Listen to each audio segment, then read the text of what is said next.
इर्रिट्रीवेबल breakdown of marriage. हमने बहुत बार ही देखा है कि सुप्रीम कोर्ट ने बहुत बार इस ग्राउंड पे डिवोर्स दिया है जो कि हमारे टेक्स्ट बुक्स में नहीं है।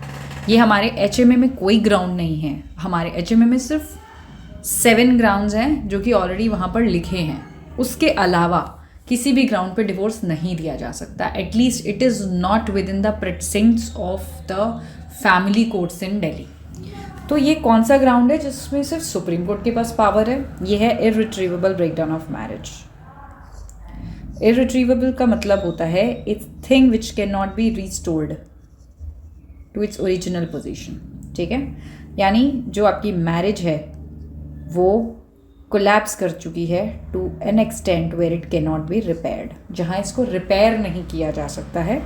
इन सिंपल वर्ड, कोई इमोशनल, कोई लव, कोई कोहैबिटेशन, कोई म्यूचुअल ट्रस्ट, कोई म्यूचुअल कॉन्फिडेंस बचा ही नहीं है पार्टीज़ के बीच में। जब क्या होता है, जैसे कि नेहा लाल का केस हमने रिसेंटली विटनेस किया था। नेहा लाल के केस में क्या था, सिर्फ 65 डेज उन्होंने कोहैबिट किया था, यानी साथ रहे थे। उसके बाद 13 ईयर्स से वो लोग लड़ाई कर रहे थे, यानी लिटिगेशन कर रहे थे। कोर्ट ने, हमने देखा, 142 आर्टिकल इन्वोक किया और उनको डिवोर्स ग्रांट कर दिया। किस ग्राउंड पे? ये था इर्रिट्रीवेबल ब्रेकडाउन ऑफ मैरिज। ठीक है, क्यों किया कोर्ट ने? कोर्ट ने देखा कोई इमोशनल बॉन्ड नहीं है, कोई कोहैबिटेशन नहीं है और कोई चांस ऑफ रिकन्सिलिएशन भी नहीं है, और marriage would serve no purpose. ठीक है, तो इसलिए कोर्ट ने ग्रांट कर दिया इनको डिवोर्स। बट ये पावर जो है ना, ये सिर्फ सुप्रीम कोर्ट के पास है। Irretrievable breakdown is not a statutory ground. Family courts cannot do it. High courts cannot do it either. Only the Supreme Court, by invoking 142 of the Constitution, which allows it to do complete justice between the parties. When do courts says a marriage is irretrievable broken down? ये बहुत important है। अब ground तो है लेकिन उसको satisfy भी तो करना है। This article doesn't allow arbitrary exercise of this article, because the purpose of this article is just to do complete justice. Long period of separation, बहुत टाइम हो गया है, जैसे नेहा लाल के केस में था 13 ईयर का separation. Failure of all reconciliation, सब रिकन्सिलेशन फेल हो चुकी हैं।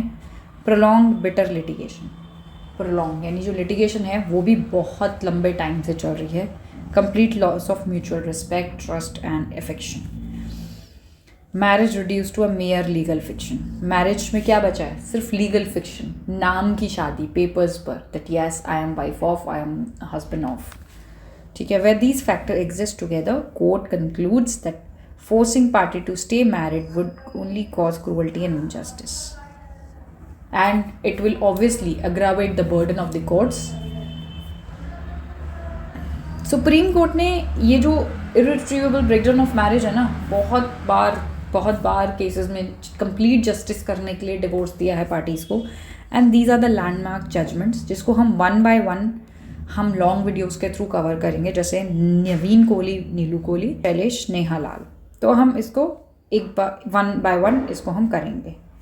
This concept prevent endless matrimonial litigation, protect parties from emotional and legal. It reduce misuse of criminal and civil laws and help courts forces on real justice instead of technical survival of a dead marriage. It is important.